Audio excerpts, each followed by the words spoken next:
एक ही शब्द, उसमें भाव अलग हो सकते हैं, अर्थ अलग हो सकते हैं, विचार आपके सोचने के अलग हो सकते हैं। ये तीनों स्थितियां एक शब्द के अंदर होती हैं और ये समझ लेना आवश्यक है, शब्द मात्र एक शब्द नहीं है, शब्द एक ध्वनि है, एक कंपन है। इसका हमारा विषय पातंजलि योग दर्शन के विभूति पाद के 17वें सूत्र पर है और समझेंगे आज के सूत्र में पातंजलि ऋषि हमें क्या गहरा सूत्र दे रहे हैं और उसके क्या गहरे अर्थ हैं, क्या गहरी व्याख्या है, इसको थोड़ा विस्तार से समझेंगे।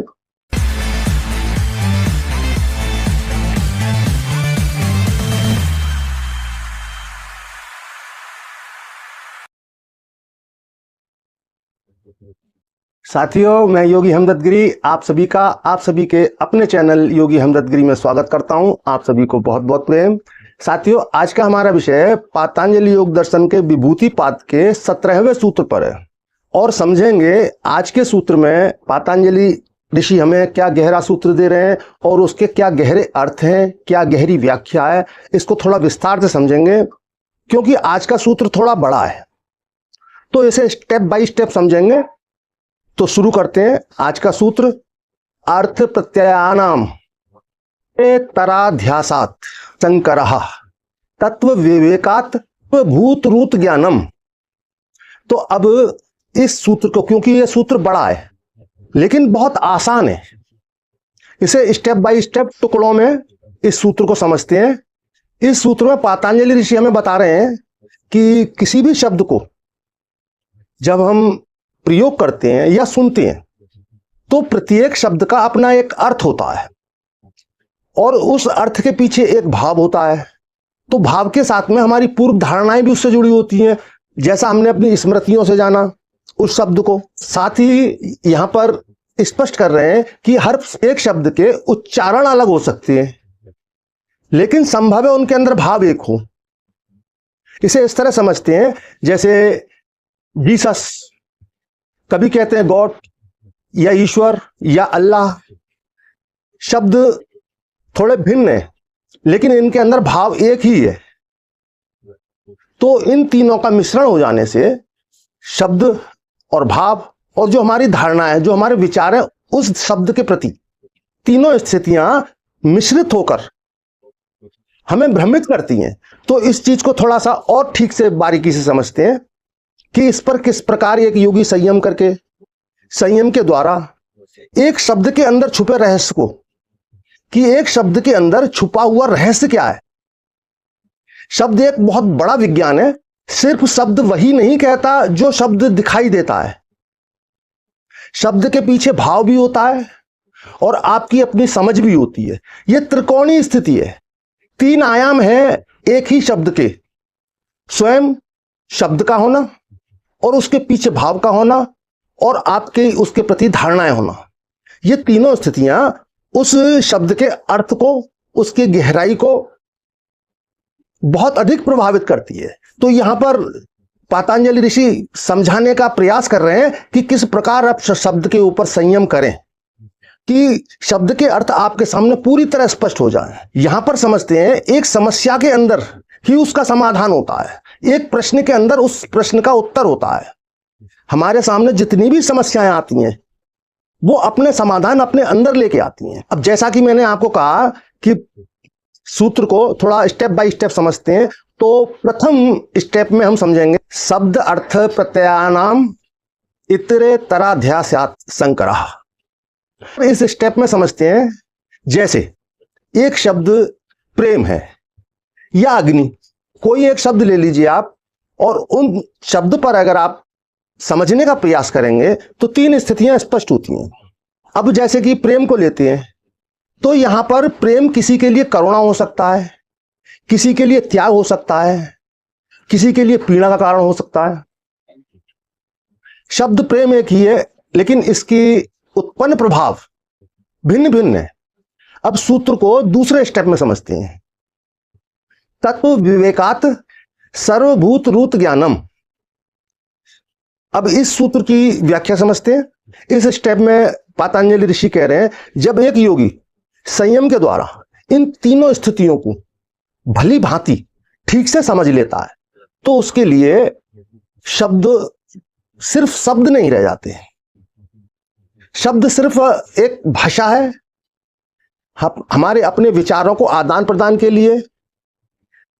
यहां पर मेन भाव है, इस भाव को और उस कारण को और इस स्थिति को एक योगी एक शब्द के द्वारा, संयम के द्वारा समझ पाता है, अपना अर्थ होता है। और आज का हमारा आधुनिक साइंस भी इस चीज को मानता है, स्वीकार करता है कि प्रत्येक शब्द का, जिसे कि एनएलपी कहते हैं, न्यूरो लिंग्विस्टिक प्रोग्रामिंग, यानी कि एक शब्द के अंदर वो सभी कुछ उपस्थित है जिसके जो उससे भाव बदल सकता है, उसकी स्थितियां बदल सकता है। एक ही शब्द, उसमें भाव अलग हो सकते हैं, अर्थ अलग हो सकते हैं, विचार आपके सोचने के अलग हो सकते हैं। ये तीनों स्थितियां एक शब्द के अंदर होती हैं। और ये समझ लेना आवश्यक है, शब्द मात्र एक शब्द नहीं है, शब्द एक ध्वनि है, एक कंपन है।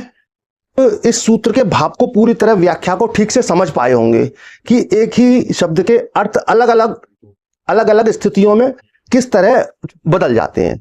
अब शब्द की शक्ति को, अब मैं आपको अपने अलग से थोड़ा सा बता रहा हूं कि शब्द की शक्ति का आप किस तरह से अपने हित में प्रयोग कर सकते हैं। आप ब्रह्मांड से वो सब कुछ मांग सकते हैं जो आप अपने जीवन में चाहते हैं। ब्रह्मांड के पास आपको देने के लिए सभी कुछ है, सभी कुछ है ब्रह्मांड के पास, जो आप चाह सकते हैं, जो आप मांग सकते हैं, और ब्रह्मांड आपको देगा। इतना देगा कि आप संभाल नहीं सकते। बस आप पर मांगना आना चाहिए कि ब्रह्मांड से आपको कैसे मांगना है। इस चीज को समझ लें। तो जो भी आप विचार करते हैं, आपके माइंड में जो भी विचार आते हैं, वही विचार आते हैं जिनको आप अट्रैक्ट करते हैं। ब्रह्मांड से जिन विचारों को आप अट्रैक्ट करते हैं, आप सोचते हैं विचार या शब्द जो विचारों के रूप में आ रहे हैं, वाणी के 4 स्तरों पर बांटा गया, वेखरी, मध्यमा, पश्चंती, परा। तो जब मध्यमा वाणी के अनुसार जो आपके विचार चल रहे हैं और जो आप बोल रहे हैं, वेखरी वाणी, और जो पश्चंती वाणी जो आपके हृदय से आती है, और परा जो आपको ब्रह्मांड से जोड़ती है। परा वाणी का अर्थ है जो ब्रह्मांड से जुड़ जाना आपका। तो जब आप परा वाणी के द्वारा ब्रह्मांड से जुड़ते हैं और तब उससे, ब्रह्मांड से जो भी कुछ मांगते हैं, वो ब्रह्मांड आपको देता है। आपने बहुत देखा होगा, ऐसा आप विचार करेंगे तो बहुत सारे उदाहरण आपको मिल जाएंगे कि एक सफल व्यक्ति अपने जीवन में एक कुछ ऐसा रचना कर जाता है कि फिर वो अपने जीवन में दोबारा वैसा कुछ रच नहीं पाता। चाहे वो किसी गीत के प्रति हो, या कोई कथा हो, या कोई नॉवल हो, या कोई ग्रंथ हो, में ज्ञान रखने वाला कोई एक व्यक्ति जब कोई एक ऐसी चीज दे जाता है जो कि एक मिसाल बन जाती है और उसे वो स्वयं भी नहीं तोड़ पाता, तो ऐसा कैसे होता है?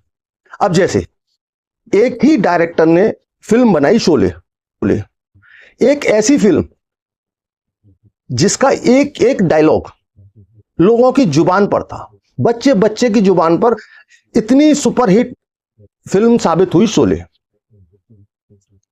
उन्हीं डायरेक्टर ने फिर दूसरी फिल्म उन्हीं कलाकारों को लेकर, सेम उन्हीं कलाकारों को लेकर, सेम पूरी यूनिट, पूरी टीम वही लेकर दूसरी फिल्म बनाई, लेकिन वो शोले नहीं बन पाई, शोले की जगह वो नहीं ले पाई। ऐसे ही बहुत सारे गीतकार हैं जिन्होंने ऐसे अमर गीत लिख दिए, दूसरा गीत फिर वो लिख नहीं पाए। जब वो लिख सकते थे, लिखने वाले वही थे, तो फिर वो दूसरी रचना वैसी नहीं दे पाए। कारण ब्रह्मांड से कनेक्टिविटी। किस समय आप ब्रह्मांड से किस रूप से जुड़ते हैं? विचार आपके अंदर पैदा नहीं होते, आपके अंदर ब्रह्मांड से विचार उतरते हैं। विचारों का स्रोत ब्रह्मांड है। ये सारा ब्रह्मांड वैचारिक ध्वनियों से भरा हुआ है, जिसमें नेगेटिव भी है, पॉजिटिव भी। अब डिपेंड करता है, निर्भर करता है कि आप कैसी अट्रैक्ट करते हैं। अगर आप सारा दिन नेगेटिव सोचते हैं, नकारात्मक सोचते हैं, अपने प्रति नेगेटिव सोचते हैं, दूसरों के प्रति नेगेटिव सोचते हैं, तो आपके अंदर नेगेटिविटी आने लगती है। आप सोचते हैं कि मैं बीमार हूं, तो आप बीमार होने लगते हैं। आप सोचते हैं कि आप गरीब हो, तो आप गरीब होने लगते हैं। अगर आप ये सोचना शुरू करें कि मैं स्वस्थ हूं, ईश्वर ने मुझे सब कुछ दिया है, तो आप स्वस्थ रहेंगे, पूरी तरह स्वस्थ रहेंगे। और अस्वस्थ हैं तो स्वस्थ होने लगेंगे, आपकी बीमारियां, आपकी डिजीज खत्म होने लगेंगी। जो प्रयोग मैं आपको बताने वाला हूं, जब आप किसी भी कार्य को सामने आते ही नेगेटिविटी से भर जाते हैं कि ये काम नहीं हो सकता, तो जानते हैं वो विचार आपके ब्रह्मांड में जा रहे हैं, वही आपके माइंड में फिर वापस रिटर्न आ रहे हैं। जब आप पूरी तरह अपने आप को इस तरह मान लेते हैं कि ये कार्य संभव नहीं है, तो फिर वो कार्य संभव नहीं है। और जब पूरे कॉन्फिडेंस के साथ, मनोबल के साथ आप इस तरह प्रस्तुत रहते हैं कि हाँ ये काम संभव है, मैं कर लूंगा, तो वो कार्य निश्चित रूप से पूर्ण होता है। आप अपने जीवन में कामयाब होने के लिए क्या सूत्र अपना सकते हैं, क्या मंत्र अपना सकते हैं, मैं आपको वो तरीका बता रहा हूं कि आप सिर्फ वेखरी से नहीं, मध्यमा से नहीं, पश्चंती से होते हुए परावाणी से यानी ब्रह्मांड से जुड़ सकें। तो आप किस तरह ब्रह्मांड से जुड़ सकते हैं, यहां समझिए, इस चीज को गहराई से समझिए। हमारे माइंड के 3 पार्ट होते हैं, कॉन्शस, सबकॉन्शस, अनकॉन्शस। कॉन्शस वो है जो इस समय आप मुझे सुन रहे हैं, ये आपका कॉन्शस माइंड है जिस माइंड से आप मुझे सुन रहे हैं। और सबकॉन्शस माइंड आपका वो है, बहुत सारी बातें आपके माइंड में चल रही हैं, लेकिन इस समय वो मुखर नहीं है। जो मुखर है वो कॉन्शस है, जो बैक में वो सबकॉन्शस है। लेकिन यही सबकॉन्शस अनकॉन्शस से जुड़ता है। अनकॉन्शस क्या है? अनकॉन्शस क्या है? संपूर्ण ब्रह्मांड। यानी कि अगर आप अनकॉन्शस से जुड़ जाते हैं तो पूरे ब्रह्मांड से जुड़ जाते हैं। तो वो तकनीक मैं आपको समझाने जा रहा हूं। तो वो तकनीक ये है कि जब हमारा कॉन्शस माइंड हमारे किसी भी कार्य में बहुत बड़ी बाधा बनता है।